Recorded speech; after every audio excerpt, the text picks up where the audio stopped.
Hi everyone, I am Nina. In this episode, I am going to discuss the state of democracy in Bangladesh.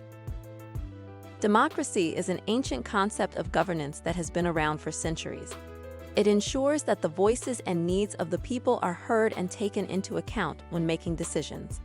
It is evident that no society can be founded without democratic values, even before the earliest documented democracy in Greece.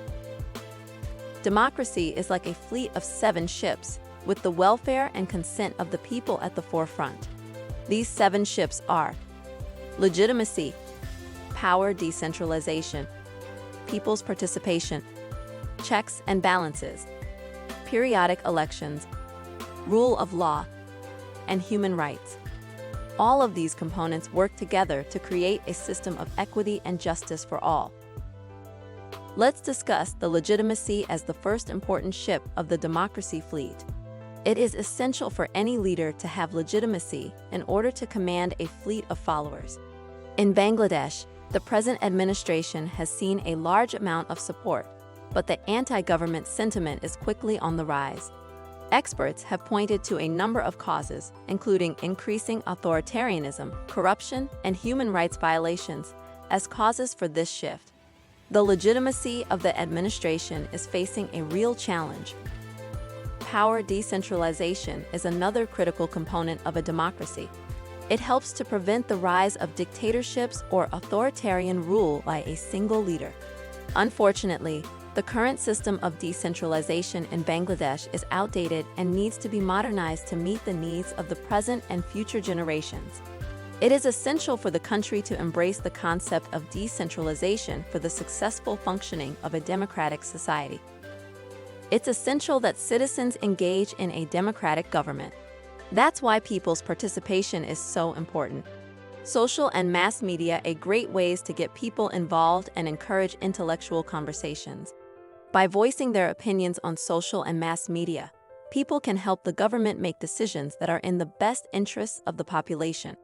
So let's encourage more public discourse and online and offline participation in the political process. Let's get people involved. Now discuss checks and balances, which is the 4th ship of democracy fleet.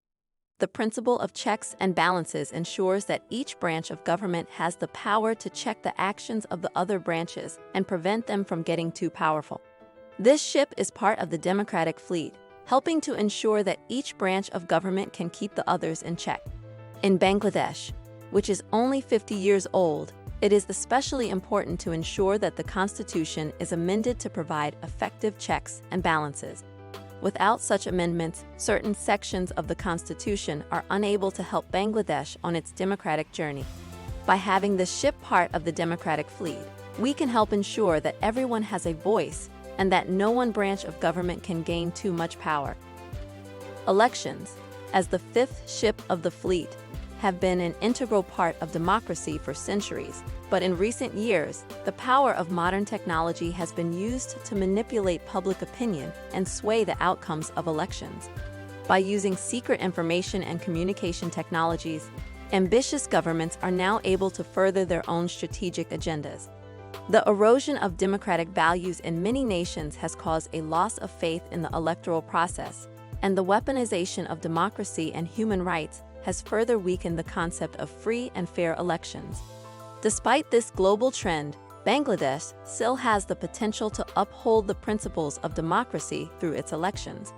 It is up to the people of Bangladesh to ensure that the values of democracy are respected and upheld in the upcoming elections. The 6th ship in the democratic fleet stands for the rule of law. This fundamental principle of a democracy is that law must be at the center of every decision.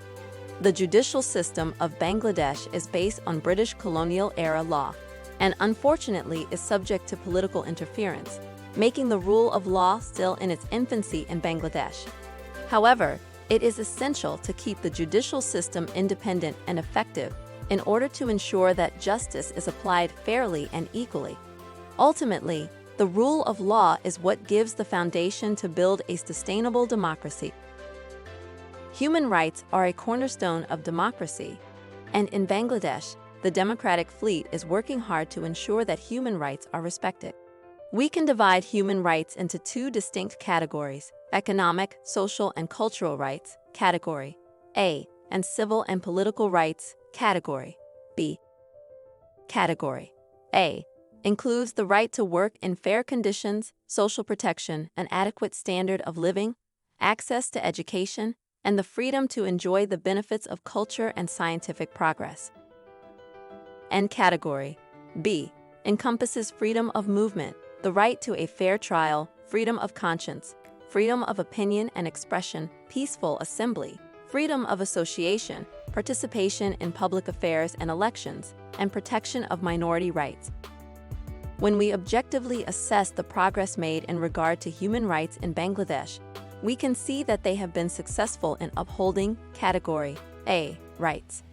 Nonetheless, the government needs more time to acquire practical experience and carry out evaluations in order to properly respect Category B rights. In fact, while Category A rights are firmly entrenched in the Bangladeshi mindset, Category B rights are still up for debate. Furthermore, these rights can be manipulated to serve the geopolitical ambitions of outside parties. In summary, Bangladesh's democracy is navigating choppy waters of geopolitics, with some of its ships being especially vulnerable. Therefore, the captain, who still holds legitimacy, must take into account the weakened and deteriorating vessels when determining the journey ahead. It is preferable and wise to repair them and keep sailing. Thank you for watching.